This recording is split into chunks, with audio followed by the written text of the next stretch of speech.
Sakinah itu sering diartikan dengan ketenangan, tenang. Ya. Padahal bukan tenang biasa. Tenang itu bahasa Arabnya, setidaknya itu ada beberapa kata. Yang paling populer tuh gini.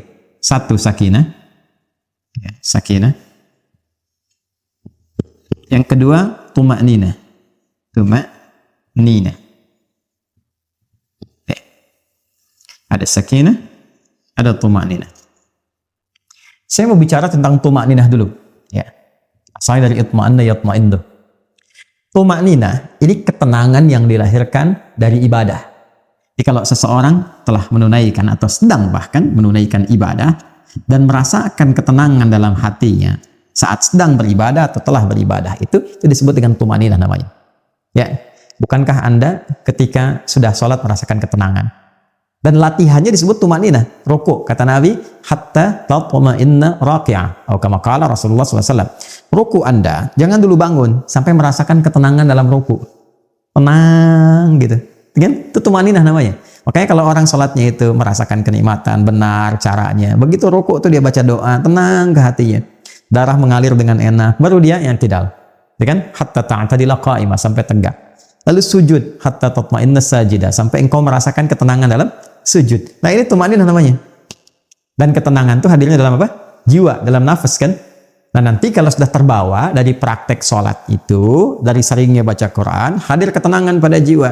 Nah jiwa yang terus mendapatkan suntikan ketenangan, tenang lagi, maka dia punya sifat tenang nantinya. Nah kalau sudah jadi sifat yang mengikat kepemilikan, maka berubah dari tuma'ninah jadi mutmainnah namanya. An-nafsul mutmainnah. Ini yang menjadikan dia saat pulang pun kepada Allah merasa tenang. Ya, karena ada ketenangan di dunia, kedekatan dengan Allah, pulang pun tenang. Maka dipanggillah dia dengan keadaan pemilik jiwa itu. Ya ayyatuhan nafsul mutmainnah. Quran surah ke-89 ayat 27 itu. Ya. Nah, berbeda dengan sakinah. Kalau sakinah, ya, itu artinya ketenangan yang dilahirkan setelah tuntasnya persoalan dilalui. Orang Arab mengatakan begini, sakanatus syajaratu idza dhahabatir rih, atau sakanatus safinatu idza dhahabatil amwaj. Ranting pohon itu menjadi tenang ketika angin yang menerpanya itu telah pergi.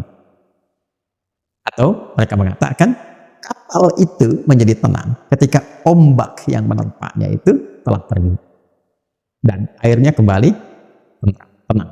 Nah, ketenangan yang telah melalui perombang-ambingan, diombang-ambingkan ombak, pohon diterpa, naik turun, kiri kanan begitu. Setelah kemudian dia tenang lagi, ya, apa yang terjadi? Nah, ketenangan itu disebut dengan sakinah. Dan biasanya kapal yang banyak diuji dengan gelombang, bahkan gelombang besar, dan dia melewati itu menjadikan kapalnya kualitasnya menjadi lebih kuat, ya, lebih mudah menghadapi persoalan-persoalan atau bahkan gelombang-gelombang kecil setelahnya. Semakin besar, yang kecil lewat. Ya, demikian pohon. Semakin diterpa anginnya kencang, ya, dia goyang dan dia tertanam kuat, semakin kokoh akarnya. Jadi ketenangan itu bukan sekedar melahirkan ketenangan setelah gelombangnya lewat, tapi setelah itu melahirkan satu kemantapan yang dengan itu bisa mengatasi persoalan-persoalan kecil di kemudian hari atau siap untuk menghadapi tantangan besar di kemudian yang lainnya. Maka itu disebut dengan sakinah. Ketika kehidupan di rumah tangga, ini yang akan saya sampaikan, disebut dengan sakinah, memberikan pesan kepada kita bahwa bukan berarti di rumah tangga itu hampa dari persoalan. Akan selalu ditemukan persoalan. Ini cara memahaminya. Jadi kalau tidak dipelajari dulu ini nanti kaget. Bukan nanti ada masalah. Rumah tangga itu pasti ada masalah. Ya, yang paling ideal kan rumah tangganya Rasulullah SAW. Tapi coba lihat, apakah dalam kehidupan rumah tangga Nabi tidak ada masalah? Jangan salah, banyak persoalan, ya kan? Tapi dengan persoalan itu turun panduan pada kita, turun ayat, turun hadis mengatasi ini bagaimana. Ya, kalau salah persoalan pemahaman bagaimana, salah komunikasi bagaimana, meluruskan yang ini bagaimana. Kalau ingin cari teman cerita ke siapa, kalau mengadu belum ketemu suami istri ke siapa mengadunya, ada semuanya. Gitu. Dan pahami ketika Allah menitipkan satu persoalan dalam kehidupan rumah tangga, pada hakikatnya bukan ingin menjadikan kehidupan rumah tangganya bermasalah, tapi Allah ingin memberikan satu ketenangan, kedamaian, ya, yang dihasilkan setelah tuntas persoalan yang dimaksudkan. Maka Makanya kehidupan rumah tangga kan kalau sudah masalahnya tuntas lebih tenang dari sebelumnya kan?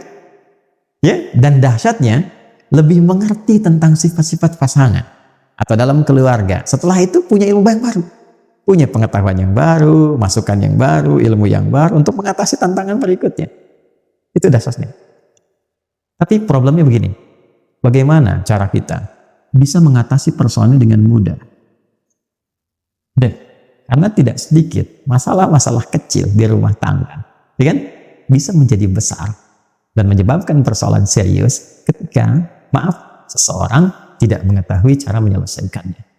Yang ditampilkan kadang-kadang, ya boleh jadi egonya, yang ditampilkan kadang-kadang boleh jadi statusnya, bahkan juga hartanya, kedudukannya, dan sebagainya. Itu bukan solusi, teman-teman.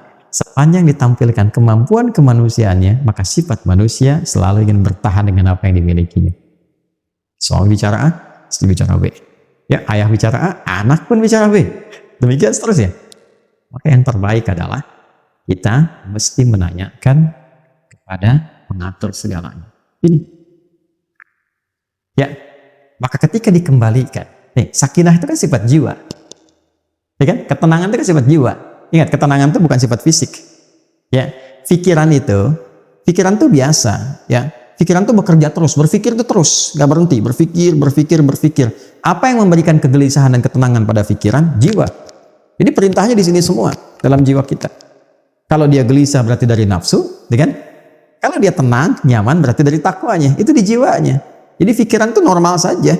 Dia beraktivitas. Seperti fisik pun diperintahkan. Fisik tuh gimana perintah dari pikiran saja. Ya, nah apa yang memerintahkan pikiran dan mengisinya untuk mengarahkan apa yang harus dilakukan itu, maka itu dari jiwa. Maka itu saya sering katakan jiwa yang tenang akan melahirkan pikiran yang cemerlang dan aktivitas yang membahagiakan.